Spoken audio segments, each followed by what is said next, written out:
Allez, c'est parti. Donc bonjour, je m'appelle Brigitte Kramer. Et en fait, je suis enseignante en PNL et j'ai eu la chance depuis 30 ans. Et j'ai eu la chance d'être formée en France pour mon technicien, praticien, maître praticien, mais surtout à l'époque, en 1992, au siècle dernier, quand on enseignait, pour devenir enseignant en PNL, il fallait aller se former avec les Américains. Il n'y avait que les Américains qui formaient les enseignants. Donc le cursus en France s'arrêtait au niveau du maître prat. Et après, il fallait partir vers l'aventure. Et j'ai eu la chance de rencontrer à ce moment-là Ed et Marianne Ries de International NLP et de Society of NLP, qui venaient une fois par an en Europe pour former tout le monde, pour former tout le parcours, mais qui formaient aussi des enseignants PNL. Eux-mêmes avaient été formés par Grinder et Bandler et avaient été assistants de Bandler pendant 5 ans, ce qui fait que c'était juste des maîtres en modélisation. Et c'est comme ça que moi, j'ai revisité mon parcours de PNL où la modélisation était vraiment l'outil principal qui était enseigné en particulier donc, avec Ed et Marianne Ries. Donc voilà, donc, moi je suis enseignante depuis 1992. Très très rapidement pour basculer sur donc j'ai créé mon école en 92 donc qui s'appelait pas Agapé au début mais qui est devenue Agapé. Donc Agapé va fêter ses 30 ans en 2022 et c'est vraiment super chouette et ça montre quelque chose quand même et donc du coup très rapidement dans ma carrière d'enseignante, j'ai commencé à avoir des stagiaires comme vous qui étaient en face de moi et qui disaient « Hey, Brigitte, est-ce que tu ne pourrais pas intervenir auprès de mes enfants? Hey, est-ce que tu ne pourrais pas intervenir auprès de mon collègue? Est-ce que tu ne pourrais pas intervenir dans mon équipe parce qu'il y a des problèmes ?» Et donc, du coup, j'ai commencé à faire du coaching. À cette époque-là, on nous appelait des consultants. J'ai commencé à faire du coaching alors que le métier de coach n'était réservé que pour les coachs sportifs. On disait qu'un coach sportif. Le métier de coach n'existait pas encore dans sa version actuelle. On nous appelait des consultants. Donc, petit à petit, j'ai commencé... Alors, je faisais déjà de la thérapie à la fin de mon parcours, puisque j'étais formée à l'hypnose et à la thérapie brève, aux thérapies systémiques, à l'analyse transactionnelle. En fait, mes premiers amours, c'est l'analyse transactionnelle. Puis je suis venue ensuite à la PNL, et j'ai trouvé ces deux outils magnifiquement complémentaires. Et donc, du coup, j'ai commencé à faire du coaching. Petit à petit, le métier de consultant est devenu de plus en plus important. Et je suis intervenue petit à petit dans des entreprises de plus en plus grandes, de plus en plus variées, de plus en plus complexes, puisque j'ai eu la chance de pouvoir coacher à l'international les très très grandes entreprises comme Thales, Philips, entreprise néerlandaise qui a des sites dans le monde entier.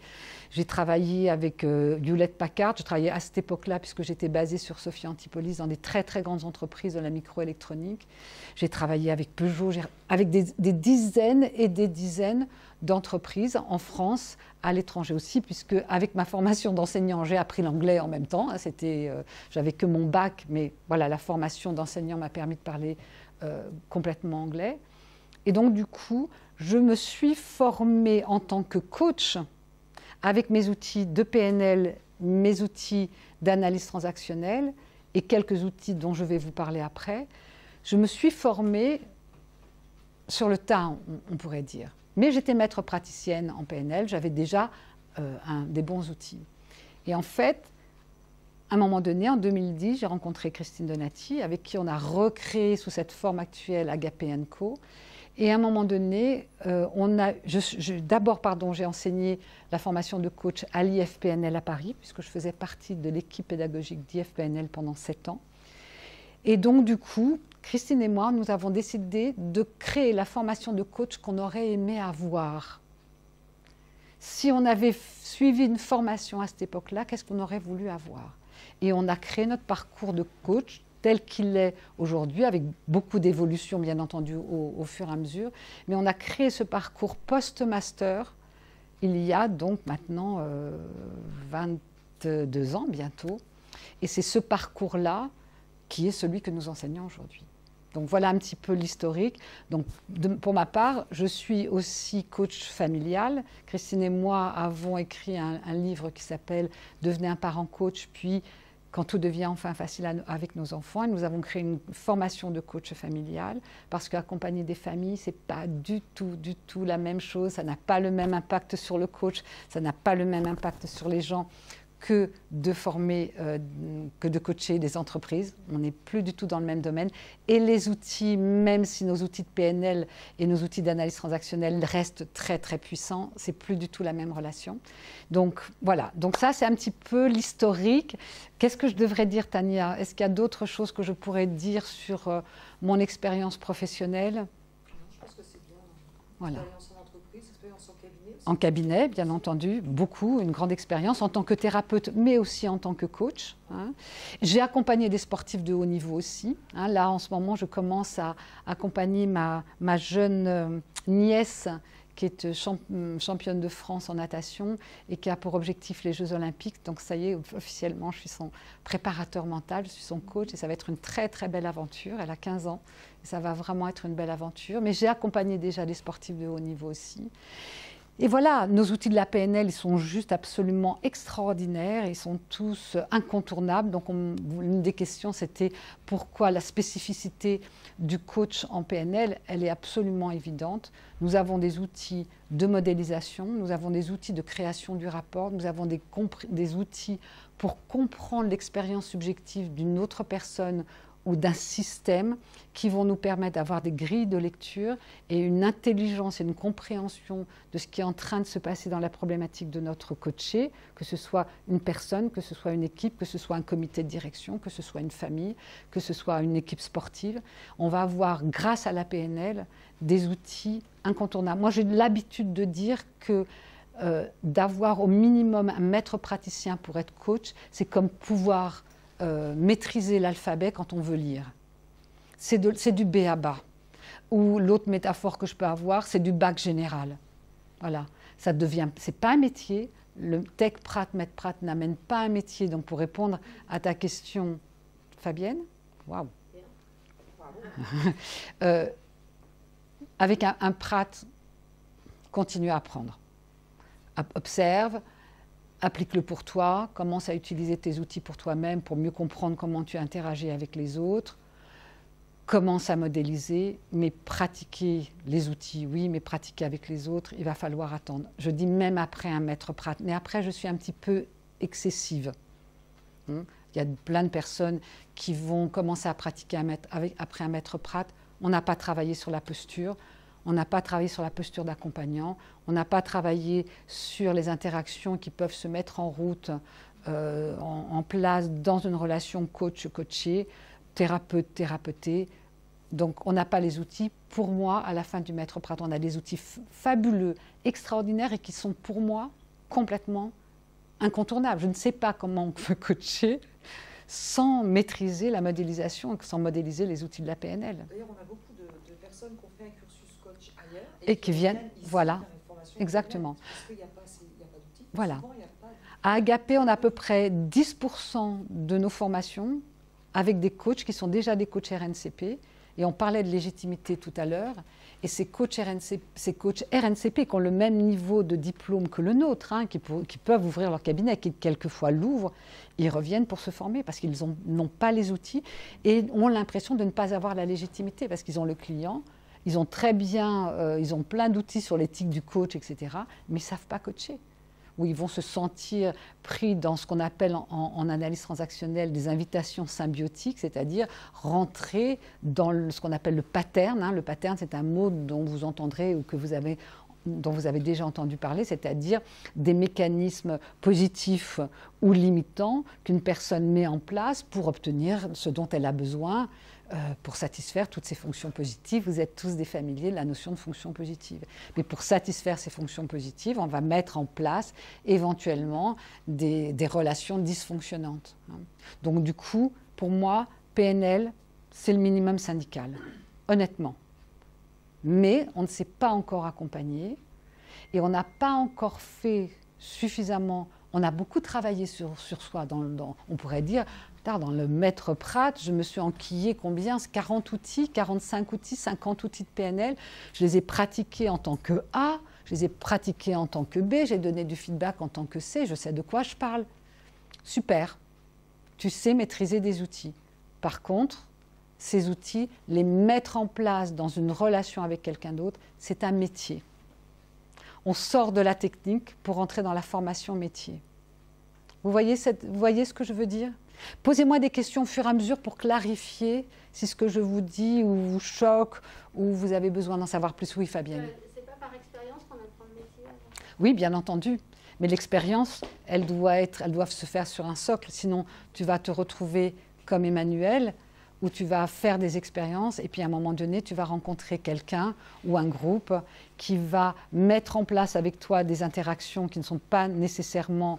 en tout cas les interactions que le groupe, que la personne a l'habitude de mettre en place de manière dysfonctionnante avec eux.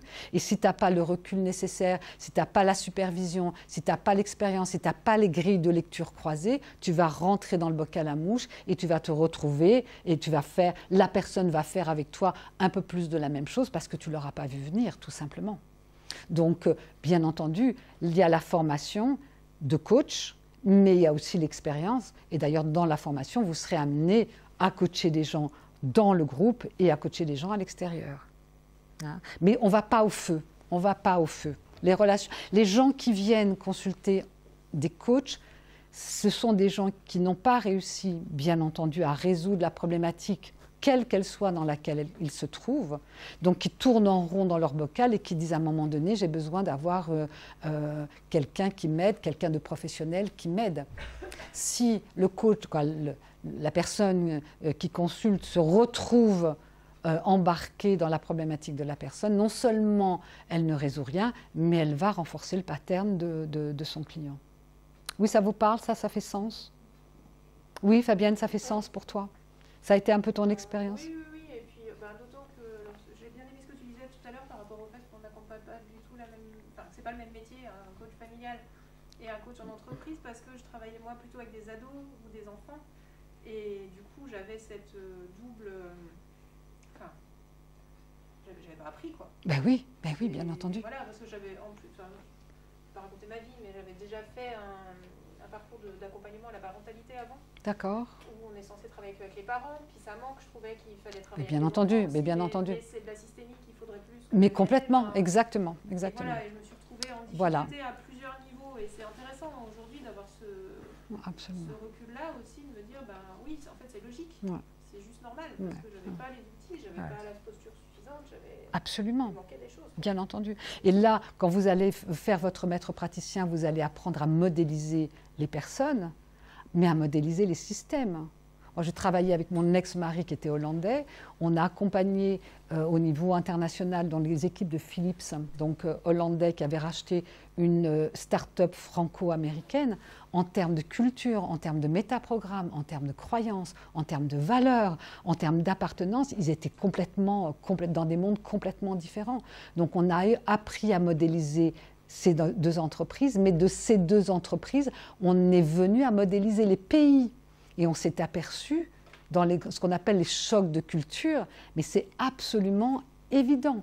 Et le fait d'avoir eu le privilège d'être formé avec International NLP, où on était 100 personnes par an venant de 25 pays différents, je vous assure qu'on sait ce que c'est que le modèle du monde, que mon modèle du monde, il n'est pas comme le tien. Hein. C'était trop rigolo. On faisait des exercices avec, c'est juste pour rire, hein, juste pour rire. Un Italien, donc nos profs de PNL nous disaient, donc ils mettaient en face un Allemand et un Brésilien. On était 25 pays du monde, c'était juste fabuleux. Et ils disaient, allez vous dire bonjour. L'Allemand faisait ça en marquant bien la distance, et le Brésilien, il arrivait comme ça, quoi. Et l'Allemand reculait. Voilà. C'est simplement, c'est un peu stéréotypé, mais c'était juste absolument extraordinaire. Là, on vivait le premier postulat de la PNL, que la carte n'est pas le territoire, on le vivait dans notre chair. La carte n'est pas le territoire, mon modèle du monde n'est pas comme ton modèle du monde, et il n'y en a pas un qui soit plus vrai que l'autre. Je peux vous dire que pendant 3 semaines d'immersion, ça devient une réalité. Et ce que fait le coach, ce que va apprendre le coach et qu'on va vous répéter, mais qu'on vous répète depuis que vous êtes tout petit, le premier jour, la carte n'est pas le territoire, le modèle du monde n'est pas meilleur qu'un autre, c'est qu'en effet, on va apprendre à ne jamais coller son modèle du monde sur quelques personnes qui soient en face de nous. Et on ne sait pas qui va arriver dans notre cabinet.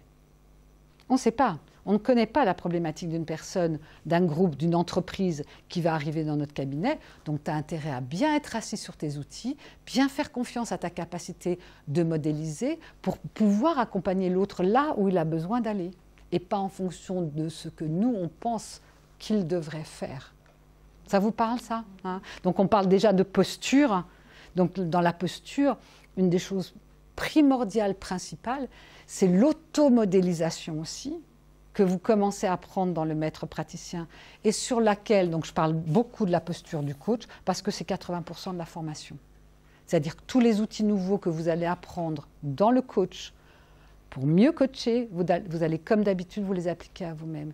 Et connaître ses limites, lever ce qu'on appelle ses méconnaissances, c'est-à-dire des modes de fonctionnement que l'on a, dont on n'est même pas conscient, ça sera le travail fondamental du coach.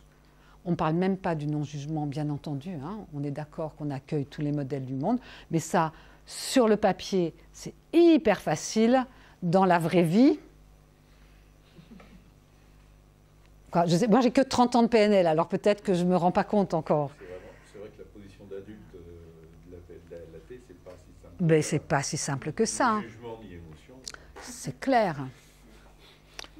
OK. Ce qui veut dire que les personnes qui vont s'engager dans le cursus coach vont bien sûr acquérir des outils professionnels pour accompagner, mais vont faire un énorme travail sur Exactement. encore plus loin qu'avec le Encore plus loin. Je dis, vous êtes votre premier outil de coaching. Après, il y a des outils théoriques, il y a des outils techniques. Vous êtes votre premier outil de coaching. Et c'est la qualité de la relation, d'ouverture, de compréhension, de bienveillance, qui va faire la différence par rapport à tous les outils, aux mêmes outils qu'un autre coach pourrait avoir. Le plus vous allez vous connaître, le plus, et je vous ferai une petite démo avec le carré fondamental tout à l'heure, le plus vous allez vous connaître, le plus vous connaîtrez vos zones d'ombre, le plus vous connaîtrez les endroits par lesquels on peut vous accrocher pour dire « viens danser avec moi dans mes patterns limitants hein ». Vous allez expérimenter, moi j'adore raconter ça parce qu'il y a 3 types de clients en coaching. Il y a le client, celui-là on l'aime. Il arrive avec une problématique que vous avez déjà résolue. Et tu écoutes ton client et tu dis « waouh, putain, j'ai vachement évolué quand même, hein. C'est bien, ah, je suis vraiment sortie de ce truc-là. Il y a 2 ans, 1 an, 6 mois, 10 ans, j'étais comme lui. Ah ouais. Et donc celui-là, tu vas... T'es comme sur un tapis rouge avec ce client-là. Puis tu as le client qui arrive, il te donne une problématique, tu es en plein dedans. Donc tu l'écoutes et tu dis « ah bon ? Ah oui ?» Mais tu es en train de travailler dessus. Tu es conscient, donc tu travailles dessus, donc tu sais un petit peu quoi faire avec ce client-là. Celui-là, il gratte un petit peu, mais tu te dis « j'avance, moi aussi j'avance ». Et puis il y a le client qui arrive avec une problématique où toi, tu es au fond du trou, et où te dis, mais comment je vais pouvoir légitimement accompagner quelqu'un alors que moi, je n'ai pas résolu ce truc. Alors, ça peut être quelqu'un, mais ça peut être une équipe. Hein. Moi, je suis avec mes collègues, ou ça peut être en coaching familial, moi avec mon mari, mes enfants, mon ado. Tiens, j'ai une famille qui arrive avec un ado, et mon ado, en ce moment, il me dresse les cheveux sur la tête, j'ai envie de l'étrangler quand même. Je l'aime, hein, mais j'ai quand même envie de l'étrangler. Comment je fais quand le père, la mère et l'ado sont... et qui c'est exactement le même que le mien? Si vous voulez, puisque vous en avez un, je vous donne le mien, comme ça.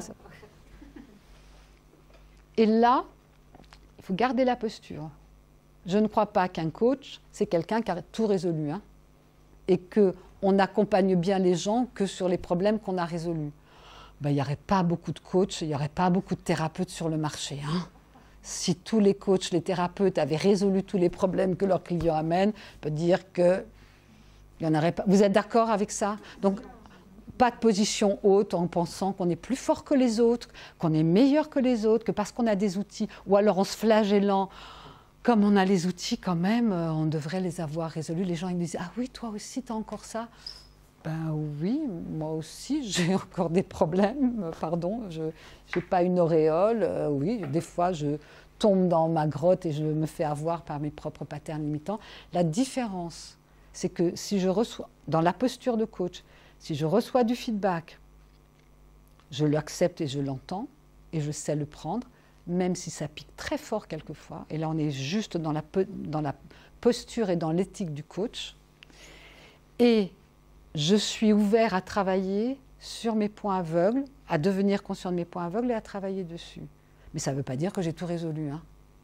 Sinon, même pas, je suis là ce soir. Ça veut dire que quand je m'engage dans un cursus de coach, je dois être prêt ouais. à travailler sur moi en profondeur, Ouais. avant de travailler sur les autres. Ouais. Et aller dans les zones d'ombre. Et aller dans les zones d'ombre. Et du coup, c'est ça que vous me demandiez quelle est la différence par rapport à la plus-value du parcours de coach. C'est que quand vous sortez, donc là je reste sur la posture, hein, je reste sur la posture là, parce qu'il y a d'autres plus-values, mais pour l'instant, une des plus-values principales, c'est que parce que je sais ce que c'est de vivre du changement sur du long terme, parce que je l'ai vécu dans ma formation de coach, dans mon parcours PNL et dans ma formation de coach, je sais, j'ai beaucoup de compassion pour les clients qui sont en face de moi et qui ont plein de résistance parce qu'ils ont peur de perdre leurs bénéfices secondaires. Mais à ce moment-là, parce que moi je l'ai vécu dans mon cursus, je sais ce que c'est que de passer au travers d'un processus de changement qui n'est pas toujours facile, parce que je l'ai vécu. Et ça, pour nous, c'est aussi l'école de l'humilité. Hein, parce que les coachs en position haute, en disant « Mais venez mon petit monsieur, ben, bien entendu, je peux résoudre votre problème, écoutez, allez, venez, asseyez-vous, ça fera 250 balles. » Voilà, ça, on ne va pas faire. Quand on va demander 250 balles éventuellement, mais...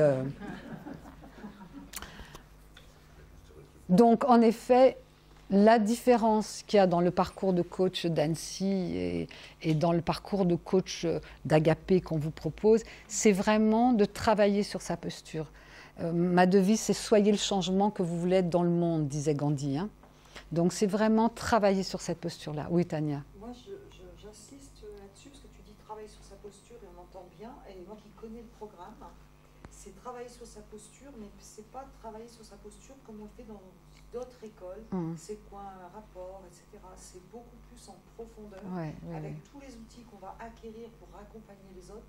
C'est d'abord se les appliquer à soi-même. Et je pense Exactement. que c'est même plus que travailler sur sa posture. Voilà. Pour moi, c'est plus que ça. Voilà. Donc, j'ai commencé justement à parler de la pédagogie, parce que la pédagogie du coach n'a plus rien à voir avec la pédagogie du tech, du Prat et du maître Prat.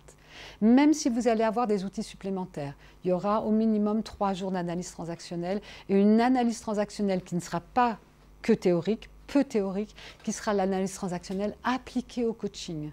Donc les fondamentaux de l'analyse transactionnelle, donc on va travailler bien entendu sur les états du moi, le parent, l'adulte, l'enfant, sur les positions de vie, on va travailler sur le triangle dramatique bien entendu, on va travailler sur les scénarios, les injonctions, les drivers, donc vous allez avoir de l'information. On va énormément travailler sur les méconnaissances, sur le principe des méconnaissances, pour vraiment... pourquoi quelqu'un vient voir un coach, c'est pour lever ses méconnaissances. Je n'arrive pas à trouver les ressources pour résoudre un problème qui m'est donné à un moment de ma vie personnelle, professionnelle, familiale. J'ai besoin qu'on m'aide. Donc la personne, ça veut dire qu'elle a une méconnaissance sur sa capacité à pouvoir résoudre ces problèmes, sachant que nous, on dit, les pénalistes, tout le monde a les ressources nécessaires pour générer les changements qu'il désire. Okay ? Donc voilà. Donc il va y avoir ce parcours daté, mais dans ce parcours daté, dans ces apprentissages datés que vous allez faire, vous aurez sans arrêt, des feedbacks du formateur qui vous connaît, mais vous aurez des feedbacks de vos collègues. Hein, on n'est plus dans une configuration, on a un groupe, il n'y a plus de personnes ressources, on n'est que entre nous dans la formation de coach. Il n'y a pas d'étrangers à l'apprentissage, tout le monde est en apprentissage, et on va avancer en prenant en co-vision et en supervision. Et on va aller travailler sur ce qu'on connaît déjà de la personne. Des fois, on l'a suivi sur Tech, Prat, Med, Prat, on commence à la pratiquer. Quelquefois, on l'a évité soigneusement sur certains protocoles parce qu'on se dit « Oh non, pas avec elle ». Oui, ça vous est arrivé. Il n'y a pas que à moi que c'est arrivé. Allez, on ne veut pas de nom, hein. On ne veut pas de nom. Donc, du coup, travailler sur soi. Donc, on va avoir une grande journée d'énéagramme quelquefois une journée et demie. Mais pareil, ça ne va pas être un énéagramme didactique, théorique, ça va être mieux me comprendre moi, d'une part pour aller dans un processus de changement, et mieux me comprendre moi pour comprendre quelles interactions je vais générer avec d'autres. Quel va être le professionnel qui va m'allergiser moi?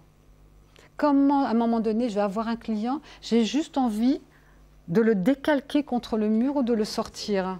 Ça vous est arrivé déjà? Ou des collègues? Oui, bien entendu. Oui, non, oui, oui. Eh bien, cette personne-là, oui, on est des humains normaux quand même, pas déconner. Donc, ce client-là que tu as en face de toi, qui fait partie d'un groupe, hein, moi, ça m'est arrivé de coacher 50 personnes, des groupes de 50 personnes en cohésion d'équipe. Hein. Y a des gens qui ne se supportent pas entre eux, et il y a des gens que vous ne supportez pas. C'est tout ce que vous détestez dans la vie. Oui, ça vous est arrivé. Quand vous l'avez comme client et que le mec, il vous paye les sessions ou les journées à des prix quand même intéressants, bah, on est quand même des coachs professionnels, vous avez intérêt à aller chercher à l'intérieur de vous sur quel bouton il vient appuyer qui fait que ça vous allergie, ça veut dire qu'il y a un truc que vous n'avez pas résolu encore. Et donc c'est une invitation au voyage, cette personne-là, au lieu de lui dire le pointer du doigt, c'est non, regardez, qu'est-ce qu'il fait?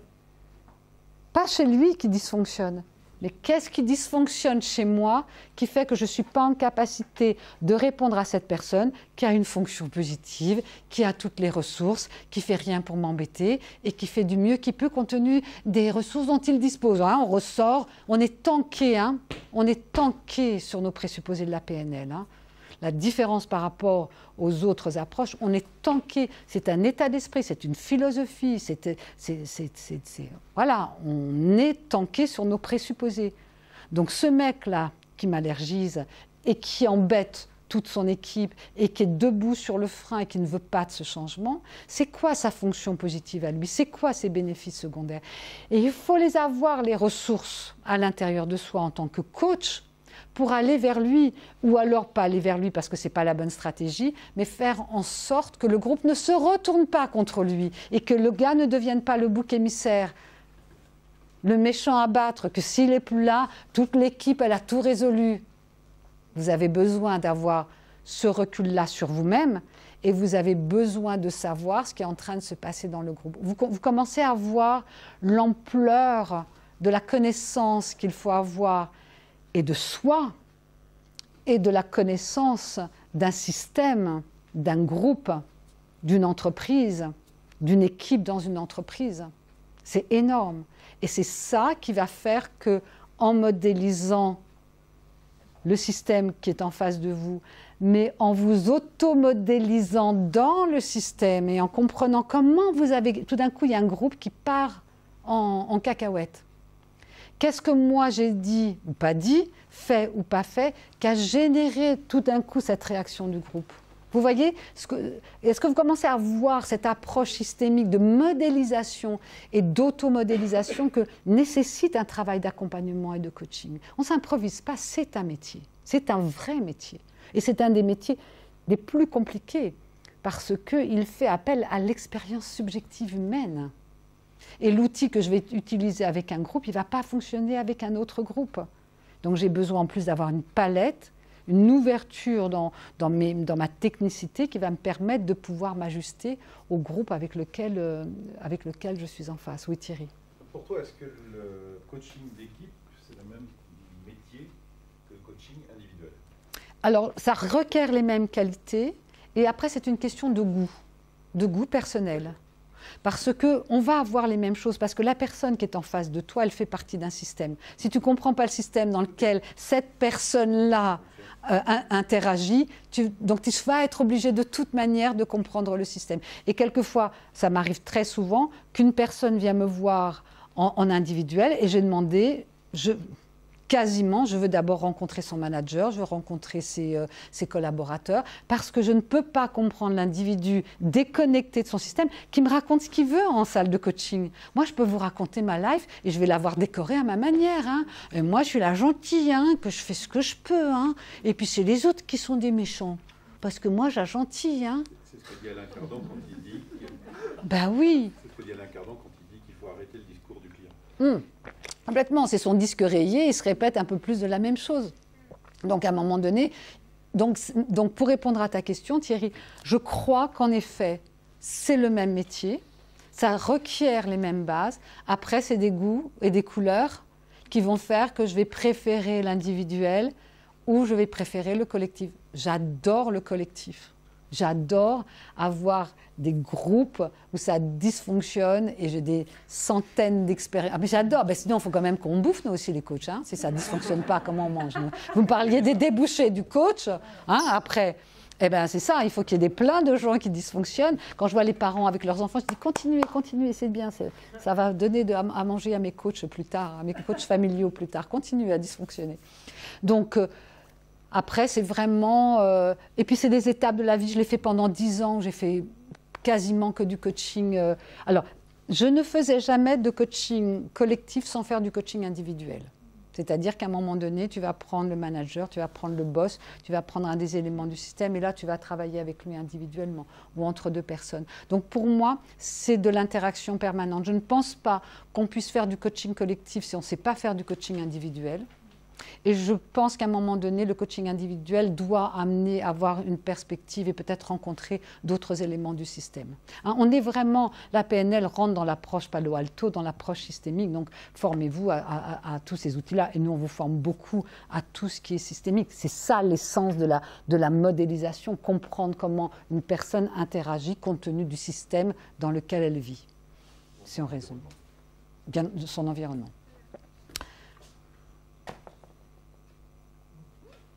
Posture de coach, est-ce que j'ai encore... Oui, j'aurais sans doute... Alors, je vais parler du contenu. Je continue sur le contenu. Donc, je vous ai dit qu'il y avait 3 jours minimum d'analyse transactionnelle. Et ça veut dire que cette analyse transactionnelle, vous allez l'utiliser. C'est dans le premier regroupement de coach, puisqu'à Annecy, il y a 5 regroupements de coach. Hein, donc, 22 jours. 5 regroupements, on vous montrera les dates tout à l'heure. Et donc, premier regroupement, tout de suite, l'analyse transactionnelle. Je commence la formation de coach en disant, il n'y a pas que la PNL dans la vie. Et Dieu sait si je suis une passionnée de PNL, ça fait 30 ans que je l'enseigne. Et Dieu sait si j'ai essayé de trouver d'autres outils, il n'y en a eu que 2. Alors, j'entends l'analyse systémique hein, dedans, parce que ça fait partie du truc, mais... l'AT et l'énéagramme, pour moi, ce sont les 2 outils parce que ce sont des grilles de lecture qui se croisent. Quand vous avez regardé une situation, un groupe, une personne, au travers de la PNL, les métaprogrammes, les croyances, les émotions, les niveaux logiques, les parties, etc. Après, vous allez là regarder la même personne au travers de la lecture, de la grille de lecture, de l'analyse transactionnelle. Sauveur, parent, enfant, scénario perdant, scénario non gagnant. Voilà. Et après, vous allez la regarder au travers des yeux de l'énéagramme. Là, vous commencez à avoir un diagnostic qui est fiable. Hein, vous n'avez pas simplement fait un examen au travail d'une grille de lecture. Gregory Bateson disait une phrase que j'adore, « Celui qui n'a qu'un marteau comme outil voit des clous partout ». Voilà. Donc, l'approche du coach qui est diversifiée, vous maîtrisez, arrivez à la fin du maître Pratt, vous maîtrisez votre PNL, vous êtes tanké sur les présupposés, vous avez tout ce qui est de rapport, de confiance, vous savez comment accepter l'autre dans son modèle du monde, vous avez tout cet apprentissage-là, et après, vous avez de l'AT, et vous avez de l'énéagramme avec votre background de PNListe. Je pense j'espère que mes propos ne seront pas transformés, puisque ça va être sur la place publique en direct, mais je trouve que une bonne base de PNL avant d'aborder l'énéagramme, ça va éviter de faire rentrer les gens dans une carte, parce que l'énéagramme c'est une carte, alors que la PNL part du territoire. D'accord? Oui, hein?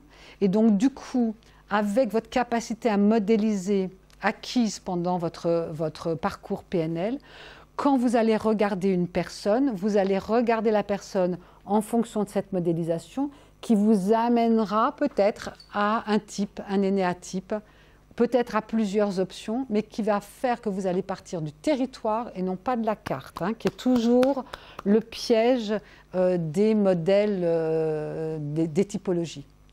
Donc du coup, quand vous allez arriver au troisième regroupement de coachs à l'énéagramme, vous aurez déjà une capacité à modéliser, vous aurez déjà eu l'analyse transactionnelle, et quand vous allez arriver à l'énéagramme, là, avec vos 3 modèles croisés, le diagnostic que vous allez, l'état présent, l'état désiré que vous aurez fait, vous aurez un état présent, un état désiré complètement enrichi des autres approches, donc ça ne sera pas qu'un état présent, état désiré, PNL, il y aura toutes ces grilles de lecture. Et l'accompagnement et le coaching que vous allez faire, vous êtes sûr d'aller donner le coup de marteau, comme disait Milton Erickson, au bon endroit. Et vous allez beaucoup moins perdre de temps à essayer de donner un coup de marteau à droite, un coup de marteau à gauche. Là, avec ces faisceaux, ces regards qui se croisent, là, vous commencez à avoir du solide. Et si en plus vous êtes supervisé, ce qui est important, ça devient beaucoup plus pertinent, votre coaching est plus pertinent, plus efficace. Et qui dit coaching pertinent, efficace, dit bouche à oreille. Et qui dit bouche à oreille, dit rentabilité, employabilité, et quoi d'autre encore, Et mangiare, si, et pépette. Beaucoup de gens disent on ne vit pas du métier de coach. Les bons coachs vivent du métier de coach. J'ai mon superviseur qui est coach depuis 30 ans, qui a fait de la PNL depuis 30 ans, et qui dit, j'ai quelqu'un qui est venu, qui s'est présenté, qui lui a dit, je te présente, il lui dit, tu fais quoi? Et il lui dit, je suis coach. Il lui dit, t'as envie? Il fait non, alors il lui dit, t'es pas coach. Ok.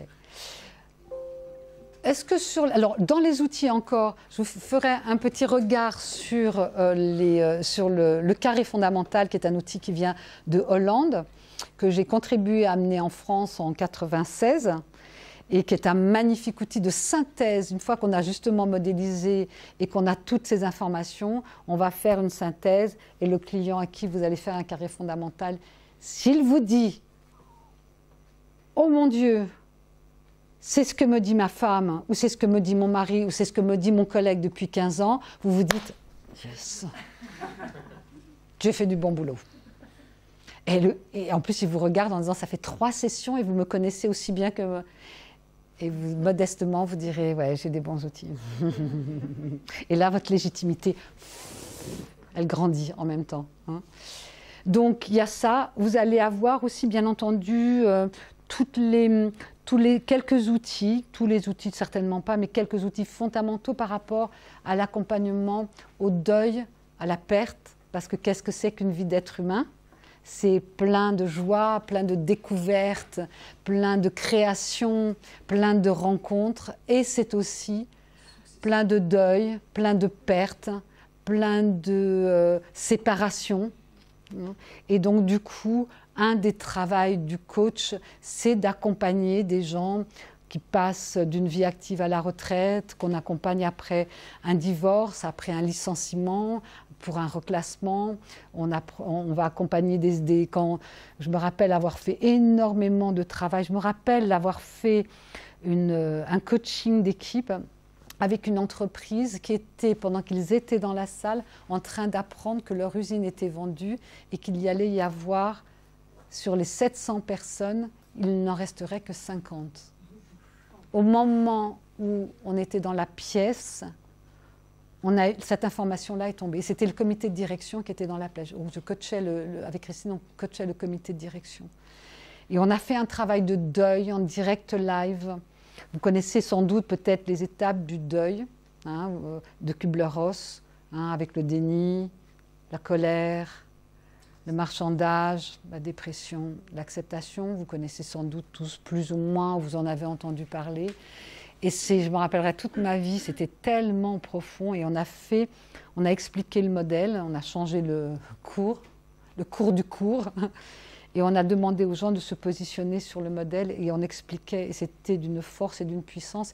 Et je pense qu'on a permis à ces gens, à ce codir qui était en complet désarroi, qui devaient sortir de la pièce pour aller annoncer à leurs équipes qu'il n'en resterait que 80, c'est-à-dire que 90% de l'entreprise allait être virée, fermée. C'était horrible, ils pleuraient. Et on les a aidés, on leur a fait gagner du temps, on leur a fait comprendre ce qu'eux étaient en train de vivre, pourquoi il y avait des gens qui étaient dans différents niveaux et qu'il ne fallait pas se mettre en colère contre celui qui disait c'est pas grave, on a perdu de retrouver, ou l'autre qui disait mais non, tu vas voir, les syndicats vont intervenir. Donc dans le déni, les autres qui étaient déjà dans l'acceptation parce qu'ils avaient eu vent, qu'il se passait quelque chose, les autres qui étaient dans la colère, on va faire brûler les pneus, Et donc, du coup, ça leur a permis de gagner beaucoup de temps et de comprendre les réactions, de ne pas se juger les uns les autres et de faire gagner beaucoup de temps à leurs équipes aussi. Voilà. Donc, voilà, vous demandez quels sont les outils. Donc, l'idée, c'est d'avoir des outils qui couvrent la vie d'une personne, d'un système, d'une entreprise, d'une famille, et de pouvoir répondre à toutes les questions qui peuvent se poser dans la vie d'un système, d'une personne, et de pouvoir les accompagner. Alors, cette formation ne prétend pas vous donner tous les outils de la Terre, bien entendu. Mais là, vous avez des bases avec lesquelles accompagner des personnes et des systèmes qui sont des bases hyper solides. Le parcours fait 72 jours, plus le travail personnel à côté. Pour les personnes qui ne connaissent pas trop l'entreprise, il y a des gens qui viennent d'autres métiers, Ouais. de reconversion, qui n'ont pas forcément une grande expérience d'entreprise. Qu'est-ce qu'apporte cette formation en termes de connaissance de l'entreprise? Et tu sais, Tania, moi je dis souvent, allez amener votre métier de coach, et c'est toi qui l'as dit, je crois, Fabienne, je suis actuellement dans une entreprise, qu'est-ce que je peux apporter à mon entreprise? Moi je dis toujours, tu es assistant social, amène le coaching dans ton métier. Parce que tu as de l'expertise, donc tu as de la légitimité. Dans ton métier, il peut y avoir besoin, il y a besoin dans le travail, dans les éducateurs ou les assistants sociaux qui ont besoin beaucoup. Tu peux avoir une aide professionnelle pour ces gens-là. Ne sortez pas nécessairement des métiers que vous faites pour dire je vais devenir coach, et ça va complètement être décorrélé de l'expérience que vous avez accumulée pendant des années et des années. Faites en sorte de trouver du sens entre ce métier de coach et l'expérience professionnelle que vous avez emmagasinée depuis des années. Philippe, tu es dans quel secteur? Tu es dans le funéraire. Je pense qu'il peut y avoir de l'usure professionnelle dans ton métier, il peut y avoir besoin d'aller travailler avec des modèles du monde différents, et que ton métier de coach à toi peut complètement s'inscrire, se spécialiser dans l'expérience que toi tu as. Vous voyez ce que je veux dire? Donc j'invite beaucoup les gens à ne pas se dire maintenant j'avais une casquette de, je sais pas, d'instit, de prof, de manager, aller chercher à l'intérieur une cohérence entre ce que vous avez expérimenté dans votre carrière, l'expérience professionnelle que vous avez, la connaissance d'un milieu que vous avez, la connaissance profonde parce que vous avez vécu pour le meilleur et pour le pire dans cet environnement professionnel, et amener votre expérience de coach dedans. Parce que vous allez donner une sacrée plus-value et à votre métier de coach, parce que vous savez de quoi vous parlez, mais à l'environnement dans lequel vous avez grandi avec une légitimité en termes d'appartenance. Est-ce que ça vous parle, ça? Pour avoir beaucoup accompagné de gens qui en reconversion professionnelle, la plupart des réussites, il y avait un petit bout du passé. Absolument, absolument. Et en même temps, j'ai accompagné moi pas mal d'entreprises avec par exemple la plasturgie. Franchement, c'est ça. Rien du tout. Et c'est génial d'aller dans une entreprise, de comprendre comment ça Exactement. fonctionne, de découvrir. Ah, c'est génial. C'est absolument, moi j'ai appris beaucoup dans les entreprises Ah ouais. que je ne connaissais pas. Ouais. C'est génial aussi. Ah ouais. C'est bien, Ah. les deux sont super. Oui. Et la chance que vous avez, parce que le métier de coach a beaucoup évolué depuis 30 ans, hein, vous imaginez, comme vous le disiez, on va venir... Est-ce que j'ai fait le tour des outils, Tania? Est-ce que j'ai fait le tour des outils? C'est intéressant de parler de la façon où ça se passe et des supervisions, justement du temps. D'accord. Donc, voilà. Donc, on a un grand temps de supervision. En fait, dans cette formation, on ne vous lâche pas. vous avez plusieurs formateurs qui interviennent. On n'est plus du tout dans la même pédagogie que la PNL, hein, c'est terminé. On est vraiment dans du très interactif, on utilise les méthodes d'intelligence collective, le Word Café, etc. Pédagogiquement, ça n'a plus rien à voir. Le deuxième regroupement, c'est un team building, c'est-à-dire que le deuxième regroupement, vous partez pour la modique somme de 150 € à l'extérieur, comme dans la situation d'un coaching d'équipe, et vous partez et vous vivez de l'intérieur ce que c'est qu'un coaching d'équipe. Vous allez avoir aussi, en termes de contenu, une proposition commerciale à faire pour un coaching familial, pour un coaching d'entreprise. Vous allez avoir une proposition commerciale à faire. On va vous mettre le plus possible. Notre objectif, c'est qu'en sortant de la formation, vous ayez votre carte, votre numéro de SIRET et que vous puissiez démarrer directement. Notre objectif, c'est votre employabilité, d'autant plus que c'est une formation de coach enregistrée au répertoire national des certifications professionnelles et qu'il y a un enjeu d'employabilité. À Agapé, je crois qu'on a une employabilité à, je n'ai pas les nouveaux chiffres, à 84%, il faudra regarder sur le RNCP, sur notre fiche RNCP. C'est notre objectif, que vous viviez de ça, que ce soit en tant que coach interne ou en tant que coach à votre compte. Et c'est notre objectif. Donc on va vous donner quelques outils, des bases de marketing digital. On va vous donner, il va y avoir une comptable qui va venir et qui va vous dire quelles sont les possibilités d'installation.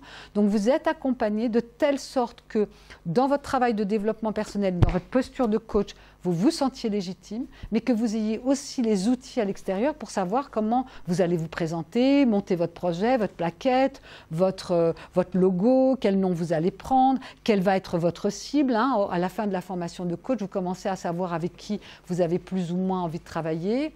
Donc, vous arrivez normalement à la fin de la formation de coach avec les outils à l'intérieur, avec la posture acquise et avec les moyens de pouvoir vous lancer dans la cible que vous avez choisie. Donc ça fait partie de la formation de coach. Tu me disais quoi, Tania, aussi ? Je ne sais plus. Les supervisions. Les supervisions, voilà. Donc pour ne pas vous lâcher dans la nature comme ça, vous allez faire des vidéos. C'est-à-dire que vous allez... Donc il y a notre spécificité, c'est qu'on met ce qu'on appelle coach-coaché. C'est-à-dire que dans la session, vous allez être le coach de quelqu'un que vous allez accompagner pendant 6 mois en situation réelle de coaching. Et vous serez supervisé par un superviseur qui est un coach professionnel et un membre de l'équipe ou quelqu'un extérieur à l'équipe. Vous allez être supervisé dans votre travail d'accompagnement de cette personne qui est à l'intérieur de votre formation. Et vous-même, vous serez coaché par quelqu'un d'autre. Pas par votre coach. Vous vous rappelez quand vous étiez A, B et C, vous tourniez entre vous. Non, non. Là, Emmanuel va me coacher, d'accord, et je vais coacher Thierry. Donc c'est pas la réciprocité.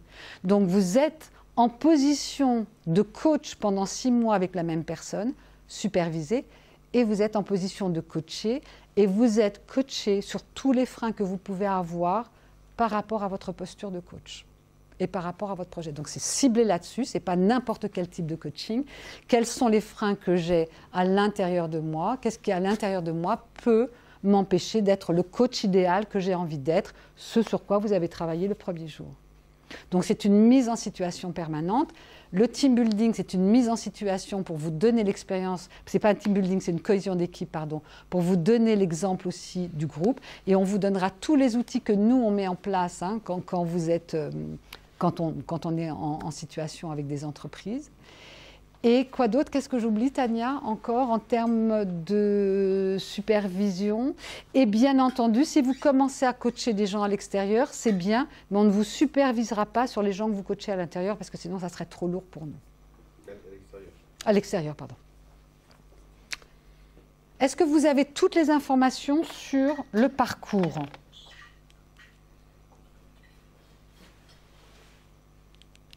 Est-ce qu'il y a... avec un travail personnel à fournir qui est important. Oui, il faut le prévenir. Oui, quand vous êtes dans la formation de coach, ce n'est pas le moment de partir De manière, ça tombe bien, on ne va pas pouvoir partir avant un certain temps. Mais en vacances, ne prévoyez pas des grandes fêtes le week-end qui suit votre formation de coach. Voilà. C'est pour ça que c'est étalé pendant si longtemps. On le fait un regroupement par mois, hein, c'est ça, pour faire en sorte que ce soit bien étalé, que ce soit écologique pour vous. C'est une formation professionnelle. Hein. Donc, une fois par mois après le maître Pratt. Après le maître Pratt. C'est 22 jours après le maître Pratt, en présentiel. Il y aura les supervisions de coaching se feront en distanciel. Moi, je pense que c'est important justement de revenir sur le temps de formation par rapport à ce que tu disais. C'est vrai que l'autre jour, j'ai été surprise de voir une stagiaire qui est coach. Elle a fait 12 jours de formation, elle n'a pas fait de PNL, rien du tout. Hein. Elle est venue se former en PNL pour avoir des outils. Voilà, c'est ça. Que là, le cursus PNL fait partie du cursus. 72 jours. C'est 72 jours. Alors forcément, entre 72 jours et 12 jours, forcément, et étalé sur un minimum 1 an, voire 2 ans, forcément, c'est différent. Et effectivement, après, voilà. Et la plus-value, elle est celle-ci, hein, c'est-à-dire que les gens, à 80%, les gens qui sortent de notre parcours PNL, ils se sentent légitimes pour aller ouvrir leur cabinet et leur centre. Et ils le sont légitimes. Ou s'ils ne le sont pas, et ben on leur dit, vous ne l'êtes pas encore, vous avez encore besoin de travailler là-dessus, et on vous accompagne jusqu'à temps que vous soyez certifié. C'est pas, ah ben t'es pas certifié, au revoir, débrouille-toi, on vous a dommage, too bad. Non, on vous accompagne, vous revenez, donc il y a une présentation en fin de parcours devant un jury de professionnels, vous avez une soutenance orale et vous avez un mémoire à produire. Et dans votre mémoire, il y a en particulier toutes les synthèses que vous avez faites de votre accompagnement avec votre coaché dans la formation. Et vous devez présenter au jury de soutenance votre projet professionnel et tout l'accompagnement de votre coaché pendant les 6 mois. Donc, que vous dire sur la plus-value? Qu'est-ce que vous diriez, vous, sur la plus-value de ce parcours? Qu'est-ce que ça vous semble quand vous m'entendez? Qu'est-ce que vous en dites de ce que ça peut vous apporter en termes de plus-value par rapport à d'autres parcours? Oui. Quelle est la différence entre l'énéagramme qu'on voit au cursus de coach avec l'énéagramme du cursus de... Alors, ce que fait Jordi est magnifique. Hein. Jordi, c'est... j'y vais demain, là. Jordi, il vous apprend l'énéagramme à fond. D'accord? Nous, ce qu'on va faire dans le cursus de coach, c'est l'énéagramme pour vous. Et en situation de coach et en situation de coaching. C'est comme la T. Ce n'est pas de la T théorique. C'est de la T liée au travail du coach. Donc c'est hyper... Après, allez vous former en 101, allez vous former sur des formations énéagrammes classiques, et Jordi est un des meilleurs, sinon le meilleur, clairement. Là, c'est vraiment l'énéagramme pour vous en tant que coach. Pour comprendre quels sont vos risques et quels sont vos atouts, quels sont vos points de force, et surtout faire attention, à un moment donné, terrain glissant. Et sous stress, on part dans nos risques. Donc, repérer nos zones de stress, parce que c'est là où on va faire des bêtises. Hein? Je disais l'autre jour, je ne sais plus avec qui, je travaille encore, ça fait 30 ans, hein, donc c'est bon, j'en ai plus pour 30 là, maintenant, ça commence à devenir un peu juste, mais on va dire une vingtaine d'années, sur m'obliger à refuser en fin d'année le coaching de trop. Mes 2 plus grandes erreurs, mes 2 fautes professionnelles en tant que coach, je les ai faites parce que j'étais trop fatiguée, parce que je n'ai pas su dire non, que je suis passée en tri sur mon client et pas en tri sur moi. Et c'est là où j'ai fait 2 fautes professionnelles graves, où j'ai franchi la ligne rouge, non, elle est blanche. Parce que dans mon pattern de ne pas dire non, d'être quelqu'un de gentil, entrer sur les autres et de ne pas écouter mes besoins et de ne pas faire attention à mon écologie, je n'étais pas en état de coacher cette équipe-là. Je n'étais pas en état. Donc, se connaître soi-même, c'est s'éviter des blessures, comme les sportifs de haut niveau. Vous êtes un sportif de haut niveau. Quand vous êtes dans le métier que vous faites, vous êtes comme un sportif de haut niveau. Vous devez faire attention à votre écologie. Donc ça veut dire que vous devez vous connaître très très bien et vous aimer quand même. Vous savez ce que c'est l'amour et l'amitié. C'est connaître très très bien quelqu'un et l'aimer quand même. C'est pareil pour vous. Donc, oui, ça vous parle pour l'instant? Vous allez encore un peu attendre pour le rosé? Il est au frais le rosé? Il est au frais. Ah, c'est bon, je suis rassurée. Donc, est-ce que vous connaissez un peu mieux le cursus? Oui. Est-ce que j'ai été suffisamment claire sur le choix de ces outils-là? Voilà. Aussi, pourquoi pas d'autres outils? Vous pourrez me dire qu'il y en a tellement des outils. Parce qu'à un moment donné, il faut savoir s'arrêter. Sinon, on est trop dans l'intellectuel, on est trop dans le mental, on n'est plus dans la maîtrise. 40 jours pour maîtriser la PNL, c'était bien. Vous aurez que de l'initiation à la T, c'est plus que l'initiation ce qu'on fait, et à l'énéagramme, mais après, vous allez vous former ailleurs. Il n'y a pas 36 milliards d'outils. Et en plus, ce sont des outils qui sont hautement compatibles et hautement renforçateurs, c'est-à-dire qu'on regarde les choses sous des angles différents, mais on regarde, comment vous dire, on regarde la même chose, on va regarder la même chose. Donc, et du coup, les formations, moi j'ai vu des programmes de coach, puisque comme Tania, il y a plein de gens qui sont déjà coachs professionnels, qui me montrent leur parcours et qui viennent. Pétard, ils ont fait, en 10 jours, ils ont fait l'AT, l'énéagramme, la processcom, la PNL, la posture du coach, la déontologie, l'éthique, le contrat de coaching. Ils ont fait tout ça, mais ils n'ont rien fait.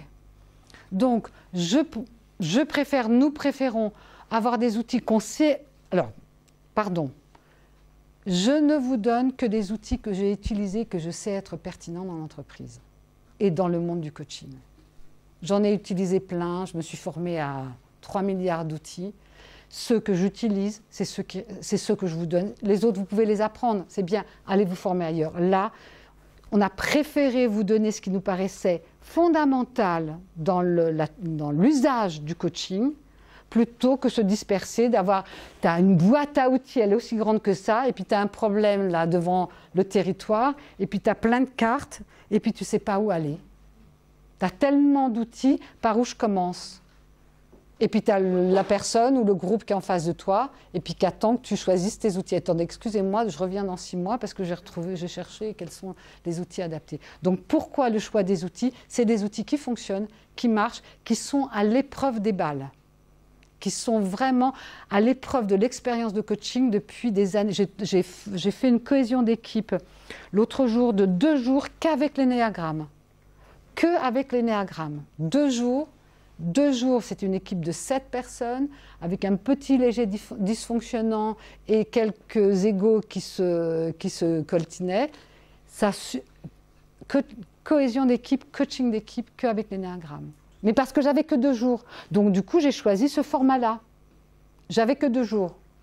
Mais je ne ferai pas ça toute ma vie. Parce qu'une fois qu'on a fait ça, qu'est-ce que tu fais avec les personnes de toute manière? Donc voilà. Donc le choix des outils, c'est celui-là. C'est le choix de l'efficacité et de la performance. Ça vous parle? Une question pratique. Je fais un cursus coach. Qu'est-ce que je suis capable de faire à la fin du cursus? Eh bien, je suis capable de coacher des entreprises, des particuliers, des familles, non pas encore. Des familles, pas encore, les copains. C'est pour ça que j'ai fait une spécialisation coach familial. Les familles, ça va chercher autre chose. Vous avez été d'accord, Emmanuel? Ça va chercher, ça va chercher quelque chose de très intime et de très, très personnel. J'ai la croyance que tant qu'on n'a pas profondément travaillé sur notre relation à nos parents, sans faire de psychanalyse, et notre posture de parent, quel parent je suis, quel parent j'aurais voulu être, et où j'en suis moi en tant que parent, et que je sois OK avec ça, quel que soit le parent que je suis, je pense que c'est trop compliqué.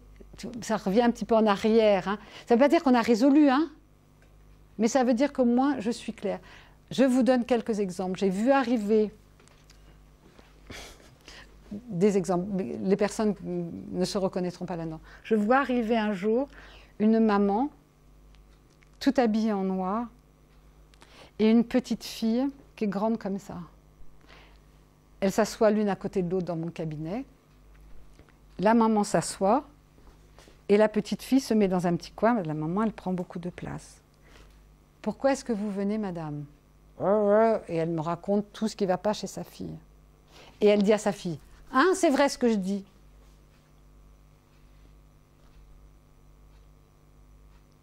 Et je pose une question à la fille, « Et toi, qu'est-ce que tu veux faire ?» Je ne sais plus comment je pose la question, mais au niveau de la petite fille. Et la petite fille, je ne sais pas.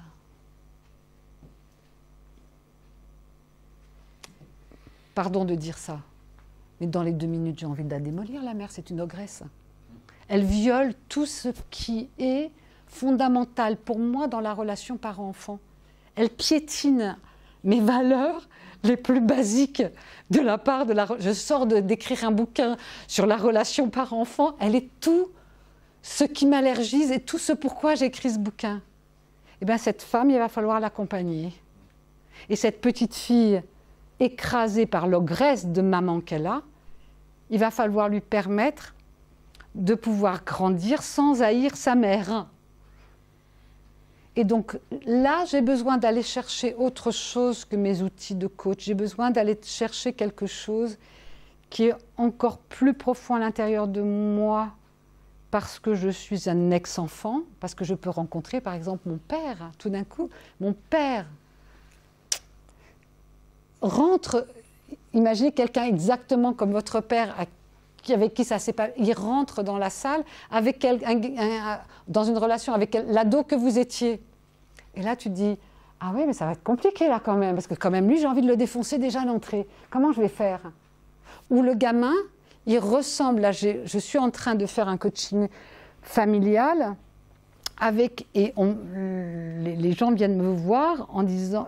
Le fils vient me voir en disant, je ne suis plus d'accord pour être coaché par ce coach-là, parce que le coach a pris parti pour mes parents. Et me dit à mes parents que c'est moi le problème. Ça y est, le coach a franchi la ligne blanche. Le coach a pris parti. Parce que le coach est dans une problématique similaire avec son propre fils. Et là, on est hors jeu. Donc dans l'entreprise, ça va moins arriver. Dans le coaching familial, c'est beaucoup, beaucoup plus subtil. Donc ça ne veut pas dire qu'on a tout résolu, mais on a travaillé sur quelque chose. Et là, dans la formation de coach familial, il y a une très grosse approche sur les neurosciences en plus, qui n'existe pas du tout dans le parcours de coach traditionnel. Donc c'est pour ça qu'on a fait une spécialisation coach familial, mais bon, elle n'est pas programmée pour l'instant, et c'est une post-coach. Donc pour répondre à ta question, qu'est-ce qu'on peut coacher avec la formation de coach? Les entreprises, les particuliers, les sportifs, les associations, tout le monde, les personnes, bien entendu, les individuels, bien entendu. C'est bon, c'est répondu à ça. Qu'est-ce que je peux rayer? Ma vision du coaching, est-ce que vous l'avez? Est-ce que vous commencez à l'avoir un peu, ma vision du coaching? C'est bon? C'est bon, hein? Voilà. Hop, ma vision du coaching, c'est bon. Hein? Le quoi? Ouais, je peux dire encore 2 trucs si vous voulez. Non, je ne vais pas le dire. J'ai besoin de dire sur le galvaudage? Là, il y a mon côté...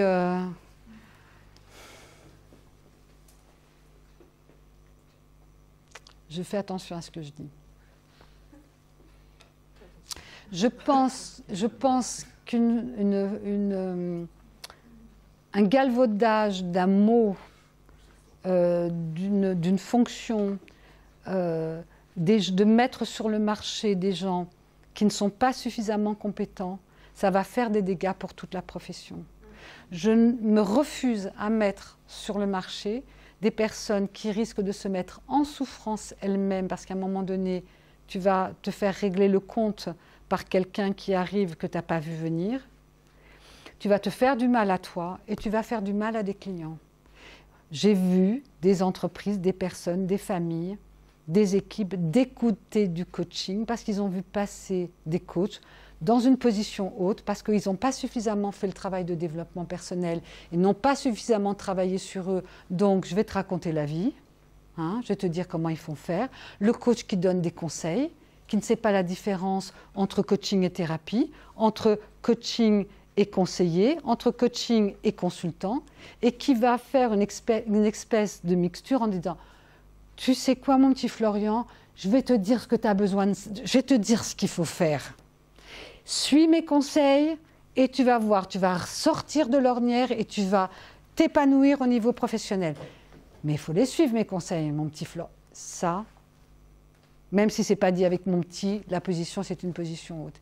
Et des coachs avec une position haute, parce qu'ils n'ont pas travaillé sur eux, qu'ils n'ont pas fait le job d'un vrai travail de changement, ce que ça demande à la personne ou à l'équipe qui est assise en face d'eux, et ce qu'il faut avoir comme bienveillance et patience, quand on sait ce que ça coûte, un travail de changement, on est obligé de dire à quelqu'un, parce que sinon on ne vient pas dans son cabinet de coaching, voilà, là je tourne en rond, ça fait 1 an, 6 mois, 2 semaines, 10 ans, 20 ans, et j'ai besoin de quelqu'un.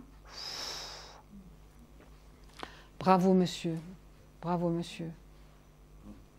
Moi j'ai vu en coaching individuel un mec qui sortait des quartiers nord de Marseille, j'habitais au Castellet. Il est venu me voir, le gars, en disant « J'ai besoin de votre aide parce que ma copine, si je continue à la tabasser, elle m'a dit qu'elle me quittait, j'y tiens celle-là. » Et je lui dis « Ben bravo. Félicitations. » Le mec sortait en bleu de travail, était maçon plâtrier. Et le mec, il venait dépenser 120 € avec quelqu'un qu'il ne connaissait pas, en disant je suis prêt à faire le changement, allez-y. Et on y est allé, il m'a raconté des trucs. Mais bravo, il a fait le travail, il a changé, il est resté avec sa nana, il est venu me revoir pour un autre problème quelques années plus tard. Et même moi, je dis respect, monsieur. Mais sinon, excusez-moi, je viens vous voir parce que je tape sur ma copine. Et un jour, j'ai failli fracasser un mec à un feu rouge. Je me suis arrêtée de lui taper sur la tête, sur la gueule, parce que j'ai vu sa petite fille de 2 ans qui était derrière et qui voyait son père hurler, saigner. S'il n'y a que ça qui m'a arrêtée, sinon je pense que je le tuais. C'est pas un mec que je rencontre facilement dans la rue, quoi. Eh bien, il faut l'accepter. Il faut lui dire bravo, merci d'être là. Félicitations, allez, on y va. Vous êtes d'accord pour que je vous confronte? Ok, ben on y va, allez. Et le mec, il a fait le job.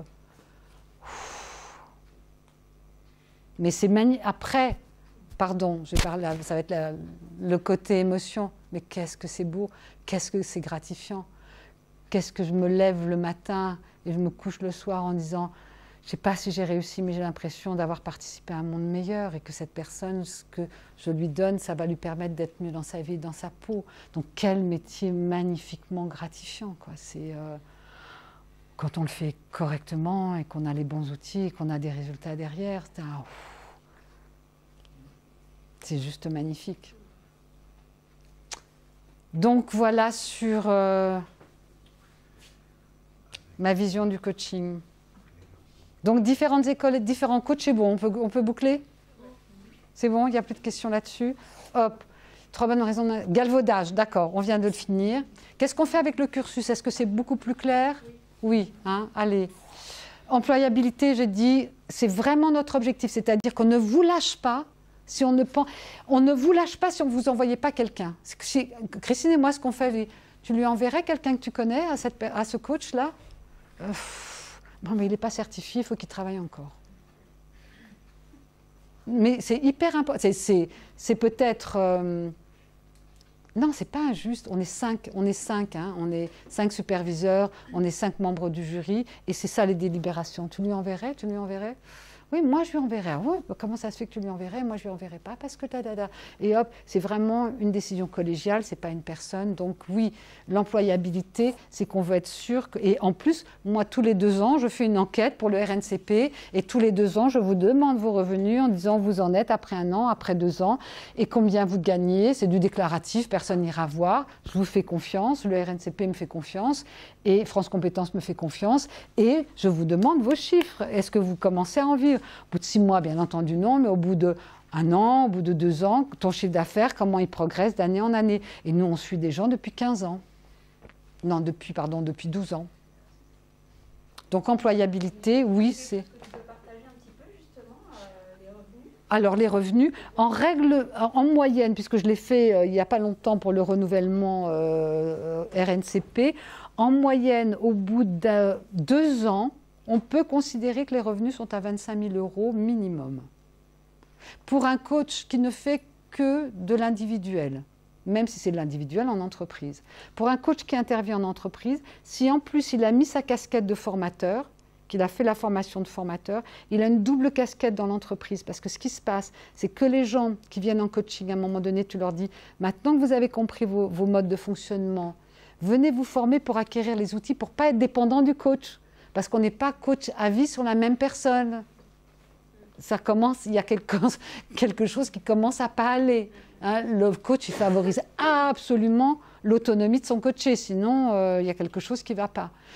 Donc, un coach en entreprise qui a en plus la casquette de formateur, il va former les gens qu'il a coachés, il va former les équipes qui vont lui dire maintenant que vous avez formé, c'est bien passé avec les gars, là je trouve qu'ils sont vraiment contents de la cohésion d'équipe qu'on a fait. Est-ce que vous nous feriez une petite formation pour des outils de communication? Et hop, vous arrivez et ils ont un seul interlocuteur pour une même problématique et communication, relations humaines. Et vous leur ramenez les outils que vous avez appris. Vous faites une initiation à la PNL, vous faites une initiation à l'AT, vous faites une cohésion d'équipe avec l'énéagramme. Donc du coup, le formateur et le coach sont hyper complémentaires et plus les gens allient les deux et plus leur chiffre d'affaires augmente.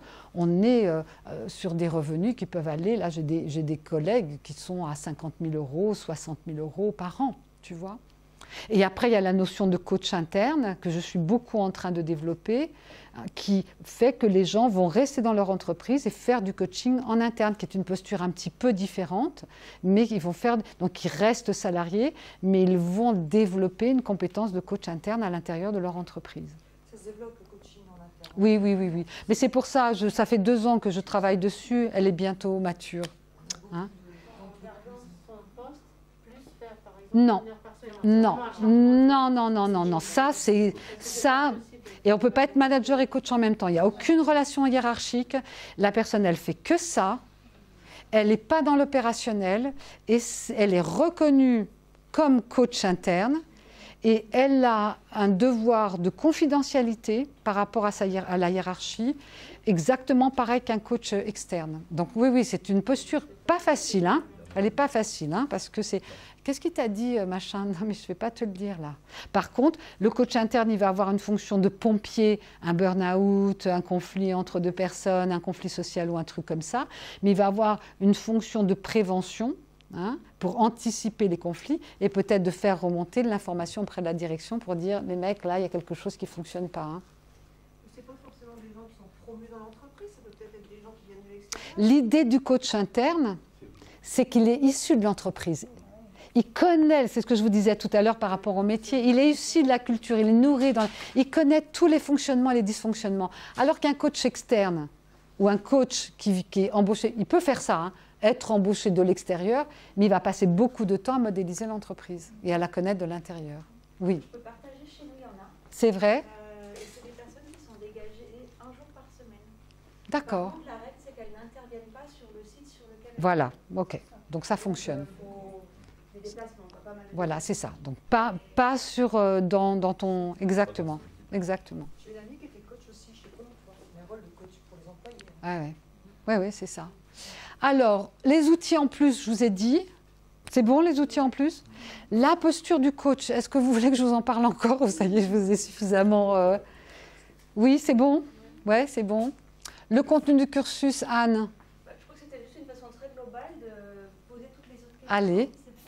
OK. La plus-value du parcours de coach par rapport au maître praticien, par rapport à la PNL, c'est bon, boum, boum, boum, on enfonce le clou un petit peu plus. La spécificité du coach PNL, il me semble l'avoir dit. Hein. Voilà. Et puis le B à bas, quoi. Hein, c'est A, B, C, D, c'est voilà. À quelle problématique on répond? Est-ce que j'ai répondu oui, c'est bon. Le coach interne, on vient d'en parler. Légitimité. Alors, légitimité. La légitimité n'est pas quelque chose qu'on donne, que quelqu'un nous donne à l'extérieur. Vous pouvez avoir un diplôme. Tous les diplômes, vous savez, on les a les stagiaires qui font la course au diplôme. Ils ont besoin de ce diplôme-là, et de ce diplôme-là, et de ce diplôme-là. Ils vont faire encore une formation, encore une formation, encore une formation, pour penser que la légitimité, elle va venir de l'extérieur. Ce n'est pas comme ça que ça se passe, les copains. La légitimité, elle se travaille pendant la formation de coach. Et quelqu'un qui commence la formation de coach en disant « ma zone à travailler, c'est mon problème de légitimité », il ne remonte pas au démarrage de la formation de coach. Vous imaginez bien que ça revient d'un tout petit peu plus loin. Donc là-dessus, on ira travailler. Donc la légitimité, on ne peut pas s'installer durablement si on n'a pas une espèce de légitimité, si on n'est pas tanké en référence interne sur nos compétences, nos capacités, nos savoir-être et nos savoir-faire. Et ça, après, j'adore dire une chose et son contraire. Non, c'est pas son contraire. On n'a pas certifié des gens qui se donnaient tellement de légitimité que le reste était un petit peu anecdotique. Donc toi, peut-être, tu vas repasser un petit peu de temps avec nous. Ou pas. Mais peut-être ta certification, elle n'est pas encore acquise. Vous voyez ce que je veux dire? Donc c'est pas « Ah ouais, je me sens prêt, c'est bon, je peux y aller, je suis vraiment... je sais que le monde m'attend. » C'est bon, Cécile, sur la légitimité? Oui. Oui, vas-y. Sur la légitimité, mais pour le travail avec les entreprises qui préfèrent... le peu d'expérience que j'ai vue, en fait, c'était par mon ex-mari qui travaillait dans un gros groupe, qui du coup avait besoin d'une prestation extérieure et qui a préféré s'adresser à Ernst & Young ou des gros cabinets plutôt qu'à des libéraux qui proposaient. Alors moi j'ai vu les propositions, je veux dire, il n'y avait pas photo quoi. C'était vraiment, il y en avait un, c'était complètement à la carte du sur-mesure, un vrai côté. Et l'autre, il plaquait sa réponse à l'appel d'offres. Avec un x6, je crois, sur le prix de la prestation. Voilà, c'est ça. Et la grosse entreprise a préféré payer plus cher parce qu'il y avait le label Ernst & Young. Et sans doute qu'ils n'ont pas eu les résultats qu'ils escomptaient. Ah, j'ai pas la fin de l'histoire. Oui, non, mais c'est bon. Parce que c'était beaucoup plus cher, parce qu'il y a la psychologie du prix. Voilà, exactement. Celui qui signe, on ne lui reprochera jamais d'avoir acheté Ernst & Young. Ouais, moi aussi. C'est-à-dire qu'il n'y a pas de prise de risque pour celui qui signe. Ouais. Enfin, par beaucoup Ouais. ça, tu prends Ernst & Young parce que quand tu signes le contrat, ta direction te reprochera jamais. Ouais. Mais et c'est pour ça que voilà, on va vous apprendre aussi à défendre vos projets aussi. On va vous apprendre. Donc quand vous allez faire votre propale, là par exemple, là je vais chez Jordi demain dans sa formation de coach. Il y a une propale, elle est excellente. 3 jours, 650 €. Je la veux pas ta propale, c'est la meilleure. Je la veux pas, je vais lui dire demain. Je la veux pas ta propale. Quelle est la valeur que tu te donnes? Je dis mais tu as oublié un zéro quoi. C'est quoi le truc? Alors que c'est la meilleure propale, demain, je ne vais pas la prendre. Je ne vous dis pas le nom parce que vous allez l'appeler, je vous connais. Je ne vais pas lui donner 650 € pour 3 jours, mais elle a facturé 150 € par jour, plus la préparation. Je lui dis, pécheur, un peu cher. Donc oui, cette légitimité, il faut trouver cet équilibre. Et après, il faut pouvoir... vous avez... une certification RNCP, pour moi, l'argument de la longueur de votre formation, de l'exigence de votre formation, est un point fort. C'est-à-dire que c'est quelque chose que vous devez mettre en avant. On n'est pas sorti d'une formation en distanciel en 12 jours pour être coach certifié, qui est le même diplôme, encore une fois, qui est le même diplôme. Non, on a fait ça 72 jours, sur 2 ans. On a été supervisé, on est encore supervisé. Ne faites jamais l'impasse d'être supervisé au tout début de votre carrière par quelqu'un d'extérieur. Gardez l'esprit supervision que vous allez avoir pendant toute votre formation. Gardez-la pendant de longues années et après vous appelez votre superviseur vraiment quand vous êtes en bad. Mais gardez l'esprit supervision. C'est ça qui va vous préserver votre écologie, qui va asseoir aussi votre légitimité. Même si ça fonctionne bien, qu'est-ce que vous en pensez? Voilà ce que j'ai fait, voilà ce qui est pertinent. Donc gardez ça. Donc par rapport à la légitimité, complètement. Après, ce que je peux m'apporter à moi-même, est-ce que vous avez commencé à voir ce que ça peut vous apporter à vous-même? Dites-moi, faites-moi un peu de retour par rapport à ce que vous voyez que ça peut vous apporter à vous-même en tant que personne.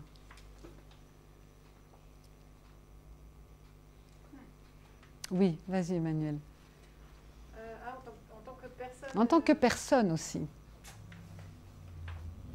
Je vais pas répondre à ta question en fait. Vas-y. J'ai juste envie de dire, je suis très contente de m'être plantée. Parce que en fait, j'ai pas les mots, mais je comprends. Tu comprends. Je comprends. Je comprends pourquoi je me suis plantée, je comprends ce qui a manqué. J'ai beaucoup aimé tu disais, tu sais, la grille d'analyse. Oui, les grilles de lecture, voilà, c'est ça. Bah oui, parce qu'il faut ça. Bien sûr, bien il faut sûr. tout ça. Et ce qui m'a manqué, je pense, encore une fois, je pensais avoir fait pas mal de jobs sur moi, etc. Je me rends compte de tout ce qu'il y a encore à travailler, qu'on n'a jamais fini, et c'est fabuleux en fait. Donc, ouais, en tant que personne, oui, c'est une connaissance vraiment fine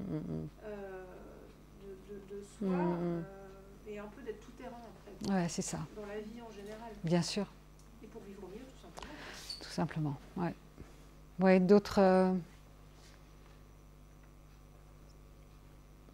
d'autres feedbacks sur en quoi ça peut vous apporter quelque chose à vous-même, ce parcours? Un vrai changement en profondeur. Ouais. Déjà commencer par la PNL. Déjà. Déjà rien que le praticien, j'ai eu des révélations, ça m'a travaillé la nuit, je me suis réveillée, je dis oh, Morte. pas le territoire, j'ai compris. Ça y est, je l'ai. J'en ai parlé à tous les gens de la PNL. Tu t'as compris ça toi? Donc je vois déjà le recul que j'ai pris par rapport au... Sur 20 jours, sur 20 jours.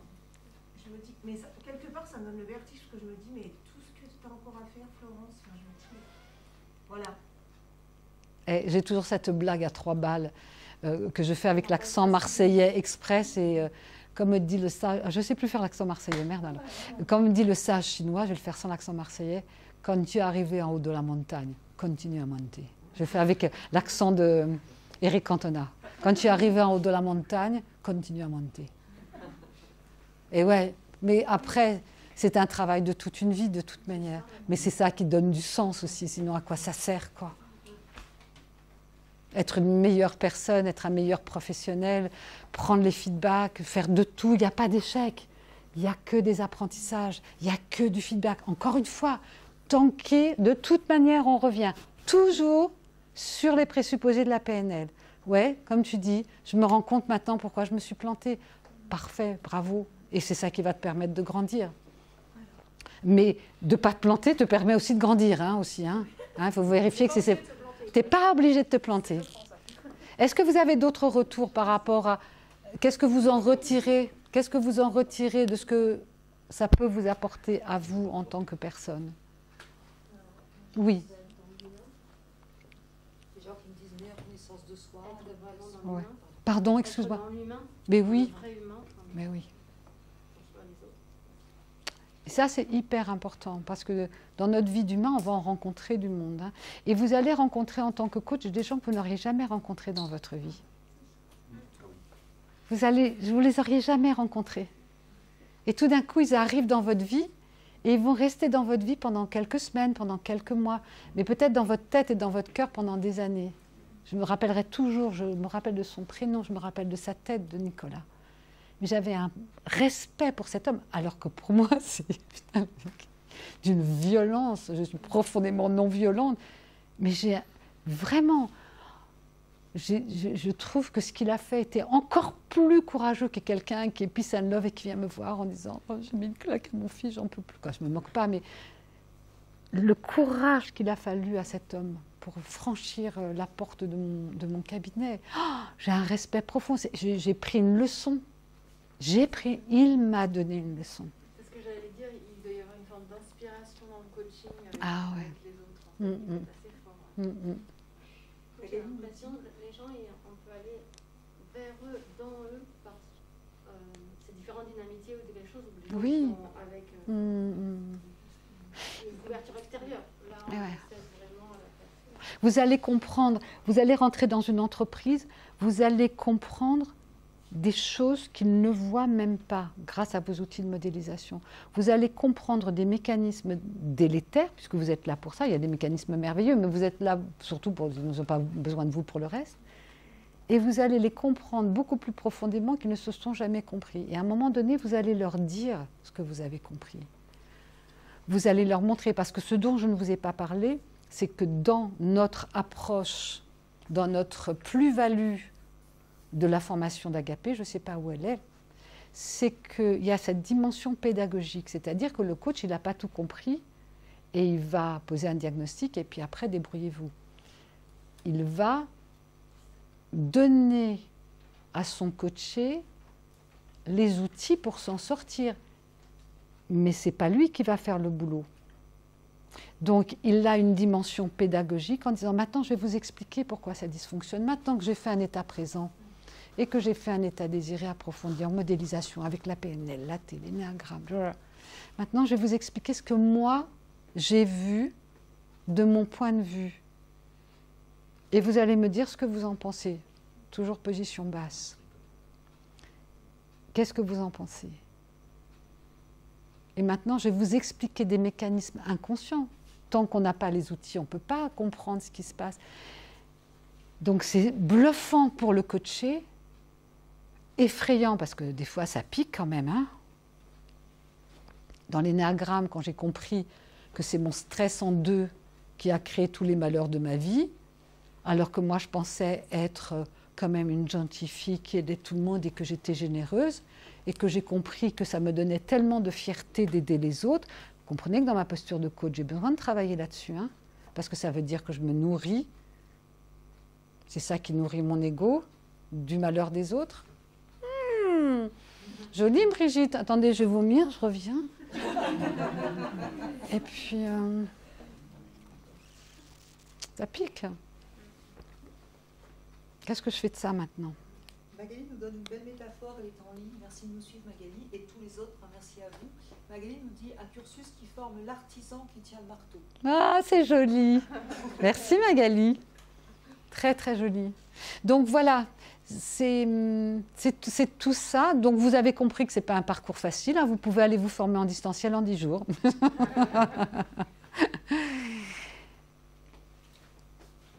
Eh bien, maintenant, me remotiver. C'était qui me remotiver? Alors, Ah bah, je suis motivée, mais après, Lola. le problème, c'est les sous. Ah, bah, c'est autre chose. Oh, bah, ça, tu discutes avec Tania, ça va s'arranger. Ah, mais c'était que ça. Non, non, c'était pas que ça. Non, non, c'était pas que ça. Bon, comment tu es là? C'est maintenant, justement, je me dis, c'est ce qui manque. Ouais. Voilà. Je vais appeler le Père Noël, du coup. Ah, voilà, c'est ça. Et vous savez que j'ai vu des gens qui se sont fait payer leur formation de coach en crowdfunding. Ah ouais? Ouais, j'ai 3 personnes qui l'ont fait. Crowdfunding, c'est-à-dire qu'ils ont monté un projet, voilà, mon projet c'est d'être coach, etc. Ils sont 2 personnes qui se sont fait financer entièrement leur formation en crowdfunding, avec un beau projet qu'ils ont bien marketé, etc. Ils ont récolté les sous nécessaires pour faire la formation. Soyez créatifs si vous n'avez plus de CPF, parce que la formation vous donne droit au CPF. Catherine, 3 bonnes raisons de m'inscrire. Ici, combien tu en as? Moi, j'en ai déjà bien plus que 3. Ah, ici? Oui. Ah, bien sûr, ici. Ouais. Il est quelle heure? J'ai aucune idée de l'heure. 8 heures. Est-ce que je vous donne un petit bout de carré fondamental? Juste pour vous faire saliver?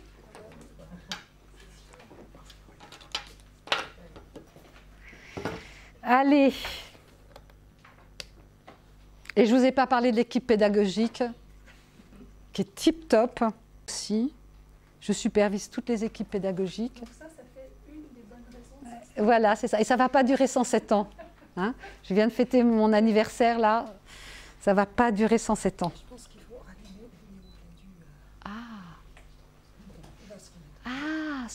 ça télécommande. Ah oui. Non, non, non. Oui, là, c'est mon ordinateur qui veut plus se mettre en... Tu le crois, ça? Mon ordinateur ne veut pas se mettre en route. Tintin. Travailler ton écologie, peut-être. C'est ça. Il dit, voilà. Mon ordinateur peut-être est en train de me dire, est-ce qu'il ne serait pas le temps d'aller boire l'apéro? Ah ben, l'apéro, vous êtes, pardon. Alors, attendez, j'arrive. Alors là,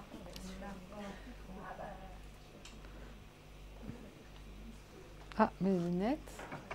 Tatin. ça, peut-être un technicien. Un technicien, je peux faire quelque chose. Allez, comment? Et j'échange ça contre l'arrivée d'Orient. D'accord, ok. Ça marche. Alors, attends, je veux... Est-ce que vous voyez quelque chose? Vous me Là, pour dites l'instant, rien. rien. Pourquoi est-ce qu'il ne voit rien? Alors, attends, je vais arrêter le diaporama. J'ai l'impression que c'est pas connecté. Il n'est pas connecté. Non, il n'y a Vas-y. pas de... Alors, attends, bouge pas. Le problème, c'est qu'on n'est pas sur l'HDMI. Voilà, on n'est pas sur le HDMI. Tu as arrêté la caméra? Oui, là, je vais arrêter. Tiens, je ne vais pas vous faire toute la conférence. Je vous en fais juste 10 minutes, histoire de vous faire, j'espère, vous faire saliver avant l'apéro. Donc, est-ce que tout le monde voit bien?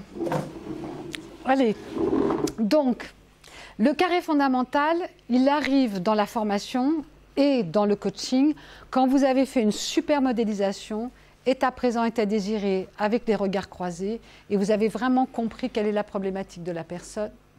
Tu viens d'arriver? C'est ça. Bonjour. En fait,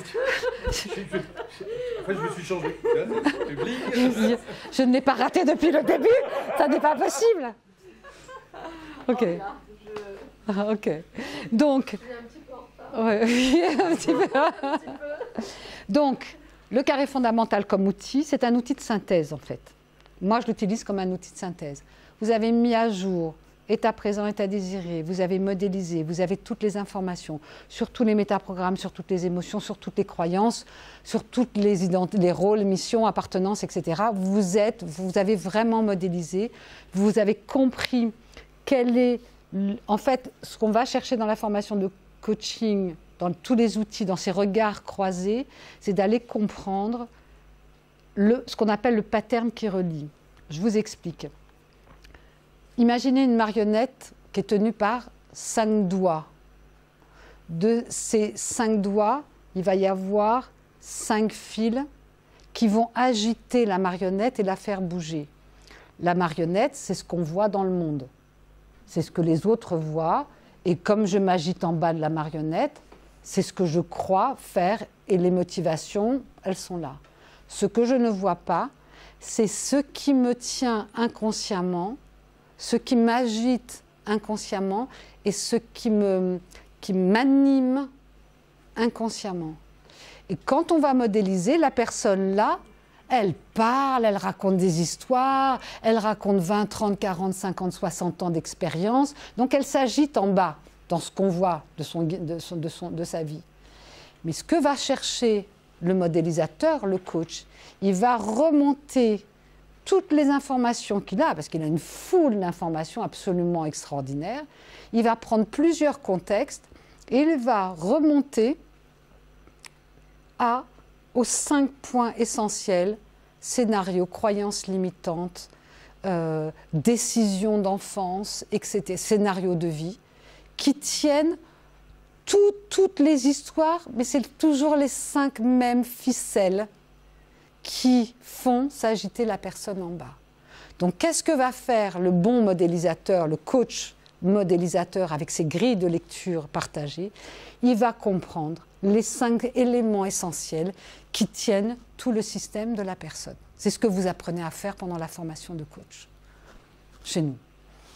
Et donc, à la fin, quand il a compris ces 5 éléments, eh ben, il va faire un carré fondamental. Donc, je vous donne le carré fondamental en quelques mots, qui est un résumé, qui est une synthèse de tout ce qui a été vu. Donc, je ne vais pas raconter l'histoire du carré fondamental. Je vais la faire, ce qu'on va dire... Alors, attendez, je passe les diapositives. Boum, boum, boum, boum, boum, boum, boum, boum, boum. Le carré fondamental part du principe que, en tant qu'être humain, nous avons des qualités fondamentales. Je ne sais pas. Donnez-moi une qualité fondamentale que vous vous reconnaissez, que les autres vous reconnaissent. Vous êtes dynamique, Tania. Tu es dynamique, mais tu ne nous dis rien. Ah bon? Ah bon? Allez. Bienveillante. Franche. Empathique. Allez, on a tous... Allez, Florian. Sensible. Philippe. Serviable. Allez, je ne vais pas vous... Dans votre tête, donnez-vous tous une qualité fondamentale que vous avez. Dans votre tête, parce que sinon, on va passer trop de temps. Oui, ça y est, tout le monde a sa qualité. Qui n'a pas sa qualité? Qui n'a pas sa qualité? Demandez votre qualité. C'est bon, vous l'avez. Mais sous stress, peut-être vous vous êtes aperçu que sous stress, on a tendance à être trop serviable. Trop dynamique. Ça s'appelle dynamite. Dynamite. Trop, qui m'a dit empathique? Franche. Trop Lola, empathique.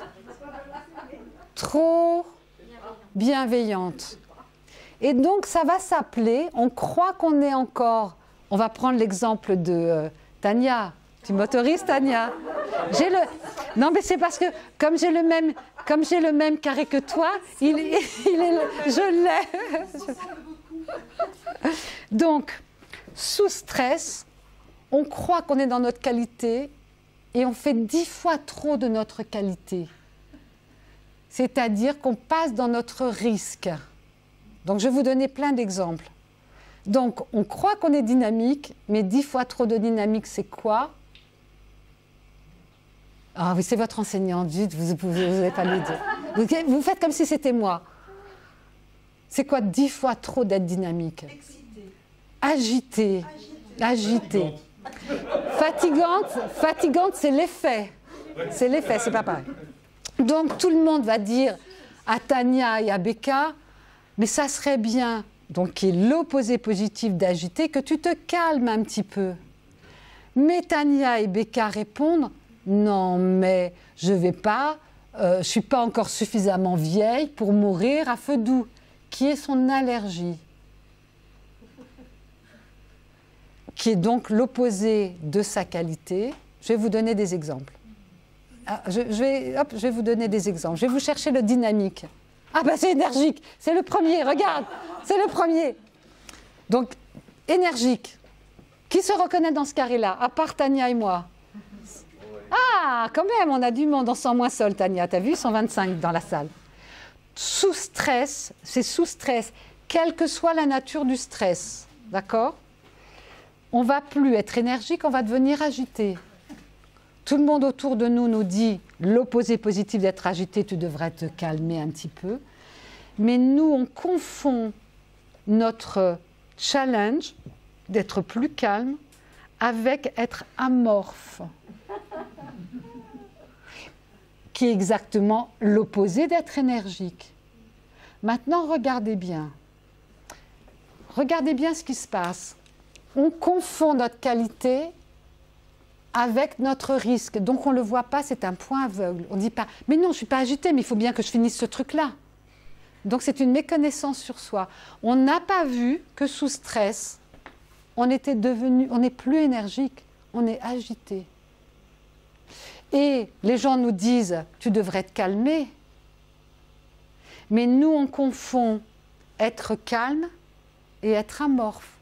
On dit, ah ben non, tu ne vas pas me demander d'être amorphe, hein, je ne suis pas encore morte. Hein. Voilà, c'est ça. Je ne suis pas encore morte, donc j'ai que 6 ans. Donc on va... Pas encore morte. Donc, ce qu'on va faire, c'est que plus on va nous demander ou se demander d'être notre allergie, alors on leur dit ça, sois calme. Non, mais tu comprends. Et plus on a peur d'être dans notre allergie, et plus on va aller dans notre risque. Donc, du coup, vous le voyez le truc? Donc le plus je vais être serviable, c'est ma qualité, Philippe. Sous stress, qu'est-ce qui se passe quand tu es en sous stress pour quelques raisons? Si tu fais trop d'être serviable, tu deviens comment? Non, alors, pardon, pas tu deviens comment? Tu fais quoi concrètement? Qu'est-ce que tu fais concrètement quand tu deviens trop serviable? Pardon? Tu vas quoi? Je fais un peu n'importe quoi pour être serviable et pas y arriver. Voilà. Et qu'est-ce que tu vas faire concrètement? Est-ce que tu vas dire oui alors que tu aurais dû, dire non? Donc,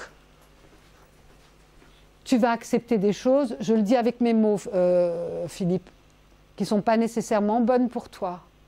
Donc, tu vas dire oui à tout, tellement tu es serviable. Est-ce que c'est ça?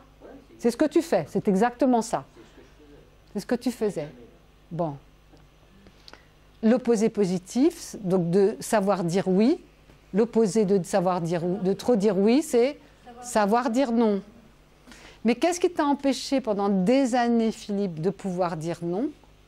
Qu'est-ce que tu pensais que ça te ferait devenir si tu disais non?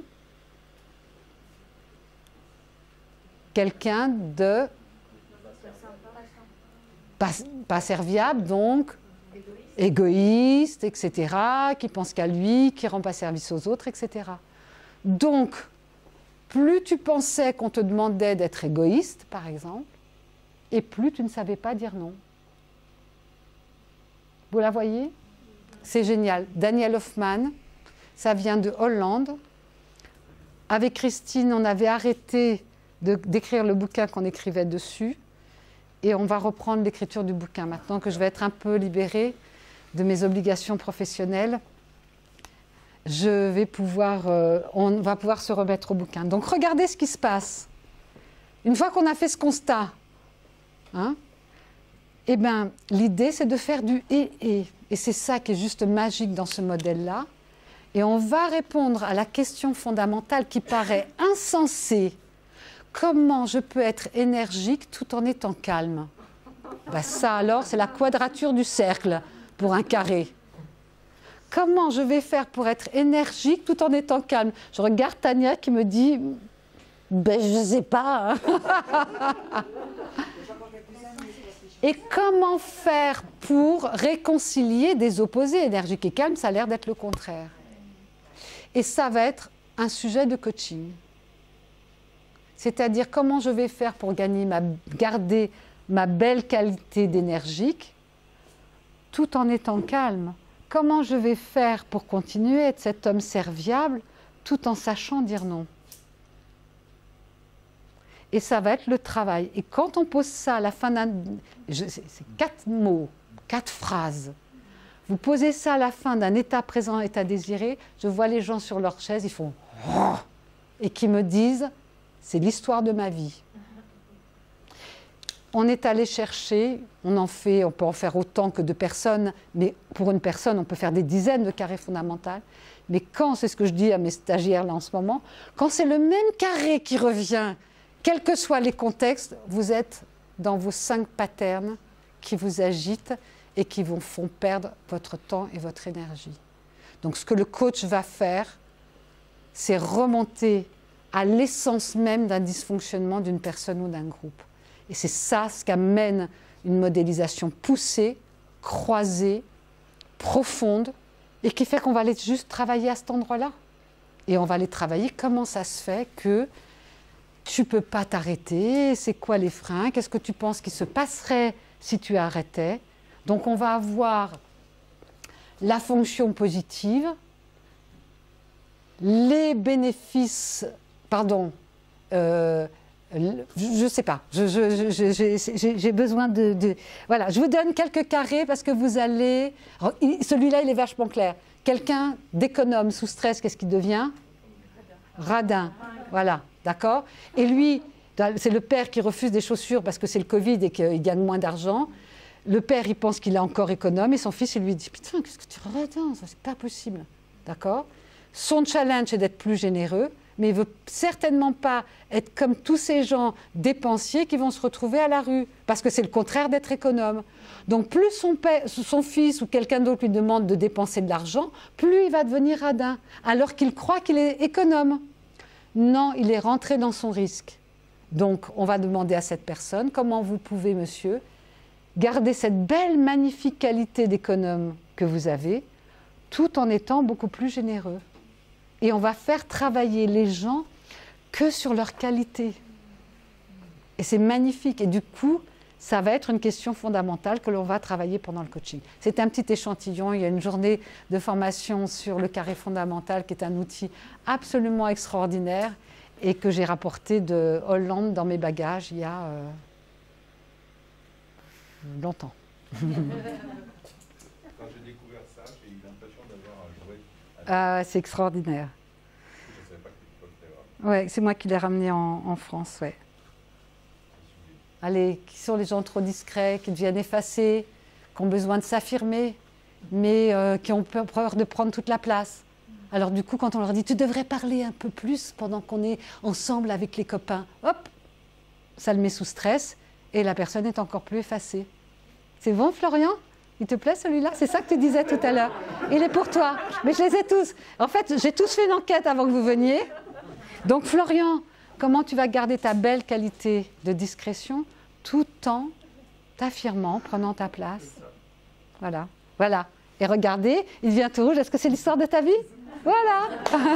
Messieurs, dames, je vous remercie pour votre écoute.